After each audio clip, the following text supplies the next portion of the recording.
Welcome to Toffee TV. It is the news daily. Everton today have confirmed the appointment of Carl Darlington as the club's new head of academy coaching.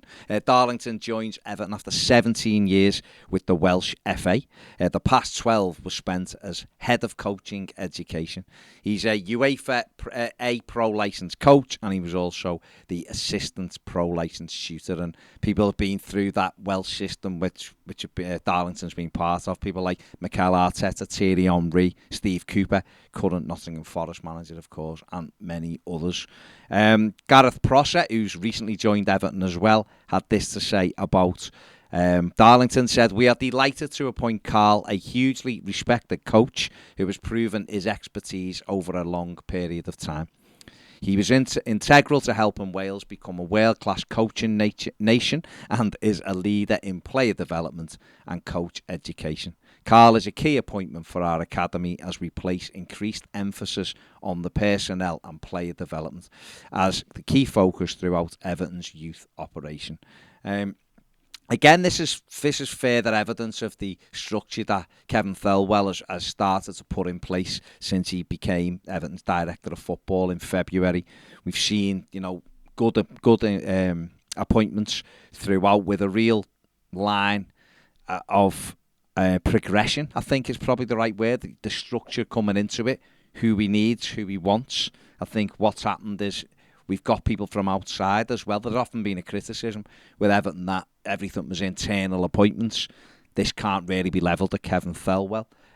We saw James Vaughan join the last week as head of loans and pathways manager. We've seen other appointments as well. Kevin Nicholson, coach educator. So he's getting them all in place, I think. The only one left now, I think, is head of recruitment, which Everton are looking at as well. So further evidence of Kevin Thelwell making sure there is a structure at Goodison or Finch Farm, whatever it is. Former Everton manager Rafa Benitez has spoken out about his time at Everton. He's blamed the fact that he was an ex-Liverpool manager for his failings at Goodison Park. And while there's a little bit of truth in the fact that because of his Liverpool links, he may have been given less tolerance, I think that's fair to say. But that isn't to say that people didn't want him to do well, because we want Everton to do well, don't we? But, the fact he won one game in 14 should have been a big red flag to himself, but he doesn't seem to like any kind of criticism. He said basically he couldn't do the job because he was a Red. Things he wanted to do, he wasn't able to because of his Liverpool connections. He talked about people at the club saying everything was perfect when he asked how things were at Everton, and he said, how could that be perfect when they'd spent about £600 million? Fans weren't happy, owner wasn't happy.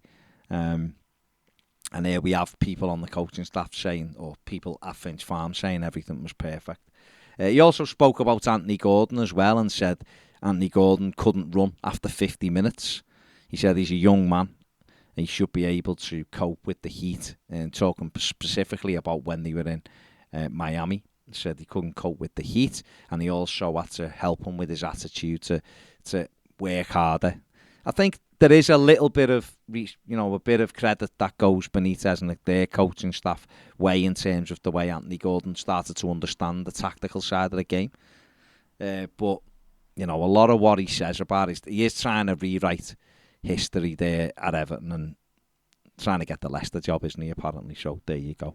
Everton midfielder Andros Townsend has said that he's in a constant battle with the physios at Everton over his comeback date. Townsend injured his ACL in the quarter-final 4-0 defeat at Crystal Palace last season in March. He's been out since then. There's a discussion to be had, he said, whether or not he attempts to get back before the World Cup. But the likely date is really Boxing Day, the home game at Wolves on Boxing Day, which is the first game back after the World Cup break. So we'll see what happens with that. But obviously he's done a piece with the Everton website last week about how he's built himself up and he wants to come back stronger than he was before, and his rehab's going well, and this is just further evidence of that. And finally, former Everton academy boss David Unsworth has been confirmed as National League club Oldham Athletics' new manager. Unsworth left Everton in April last season. Has been out of work since then, been looking around. He's now got the Oldham job, and it is thought he wants to bring former Everton striker and academy coach Francis Jeffers to Oldham with him, and current Everton academy player coach or something? Whatever he is, not player coach, but coach, academy coach, John Ebrell, who has been moved in his role in the Everton academy. It's thought he wants to take John Ebrell to Oldham with him, so Everton might see another departure very soon. But good luck to David Unsworth at Oldham Athletic. That is it for the News Daily. Give the video a thumbs up, subscribe if you haven't, and if you want more videos, including daily live videos, become a Premier member. The link is in the description and the QR code is on the screen. Thanks for watching. See you later.